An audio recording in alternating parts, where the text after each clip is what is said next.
everybody, my name is Jessica. I'm one of the stylists here at Volles Bridal Boutique in Lake Zurich, and we are here today interviewing Miss Megan from Glam Luxe Artistry. Hello. Well, thank you so much for being here today, Miss Megan. Tell me a little bit about what you do. Well, thank you for having me.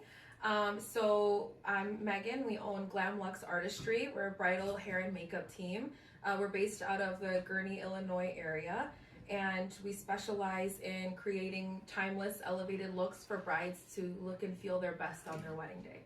Perfect, thank you. Awesome. So what bridal hair and makeup trends are you seeing most popular for the 2026 and 2027 brides? I feel like we're seeing a really big shift in like the full glam. We're starting to see more of like a radiant, timeless, like elevated version of themselves.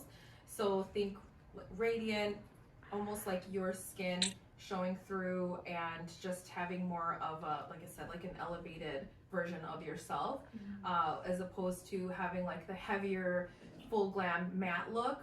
People are wanting more of an elegant glow to them. Yeah, more natural. Yes. And then for hair, we're seeing more of an effortless structure. So we're seeing the Hollywood waves, which were here for last season, but they're still here for this season, which they're timeless. So I feel like you can't go wrong with that.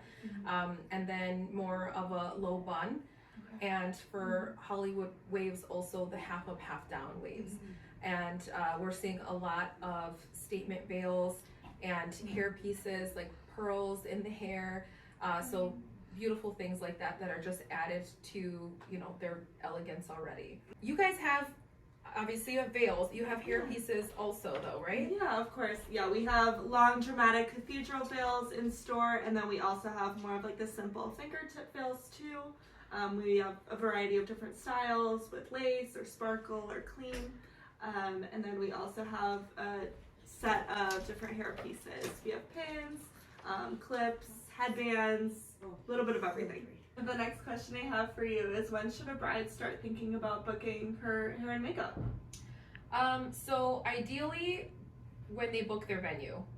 So we book about 9 to 12 months out, and lately it's been 18 months out. So like shout out to the 2027 brides, because they are booking now for that, and we've had a few inquiries already for 2028.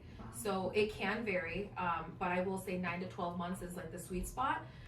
And ideally once you book your venue, and I tell all my brides this when I have consultations with them, whether you're booking me, whether you're booking somebody else, secure the stylist, the hairstylist, the makeup artist that you want for your day, because you are going to be stared at all day long. You're going to have pictures all day long. You're spending a lot of money on your photography, on your videography, on your dress.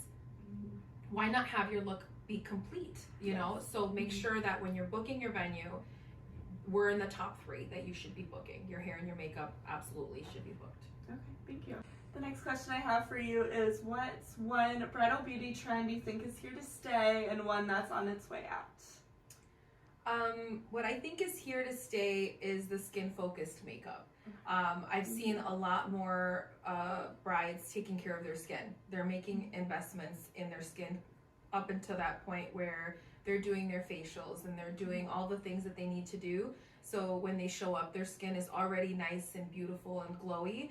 You don't need a ton of product for that. You still have like a nice radiant glow, like we were talking about, like the Hailey Bieber type of look. And I do feel like the heavy full glam is kind of, you know, not as popular anymore.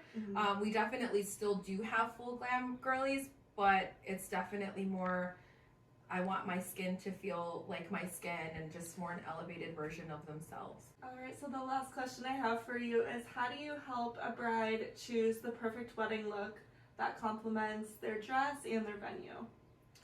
So I like to discuss with them like the full vision initially. So when we have our consultation call, I will ask who their photographer is. I'll ask where their venue is, even if that's not where we're getting ready. I still like to know, because most of the time we're familiar with the venue. We're familiar. If we are not familiar with the photographer, we'll go in and take a look at their style. So now we have an idea of the style of your wedding before we've even met you. And then I always recommend a trial because that's where everything will really come together. So they'll show us their dress, they'll show us, pictures of the color palette that they're gonna have. And then the biggest question that I have is, how do you do your makeup on a regular basis? Because that really will affect the way that we do their makeup for their day of. If we have somebody who doesn't really wear makeup that often, then we know, okay, you're probably going to want more of a softer glam look. Whereas a person who does their makeup all the time, they're familiar with lashes and liner and all that good stuff, then they're more likely to want more of like a fuller glam look. And like I said, taking into account the venue, if they have more of, a historic vibe, or if they have more of like a farmhouse vibe, or all depending on that, is kind of depending on the style that they're gonna want. And then it all just ties together at their trial, and then obviously for their day of, we're good to go, and we know exactly what we're gonna do. And my biggest thing is making sure that they feel comfortable. You want to make sure you feel like you still, which is where that elevated self comes in. Because if you do too much because it's your wedding day, and you don't feel comfortable, and your Face ID doesn't open your phone for you, you're going to feel uncomfortable on your day of. And so we want to make sure that we hit all the marks at your trial, and all of it, just make sure, it comes together for them. Perfect. Thank you so much. Yeah. Awesome, Megan. Well, thank you so much for being here today to answer all of our questions. If you are looking for a bridal hair and makeup artist, reach out to her. We're going to put her socials down below. And yeah, make sure to book your bridal hair and makeup. Thank you so much for having me. If you're still searching for your bridal gown, look no further, come here. And then for your bridal glam, we'd love to work with the 2026, 2027 brides. We'd love to offer a, relaxed experience and just giving you your timeless look that you're wanting. So reach out.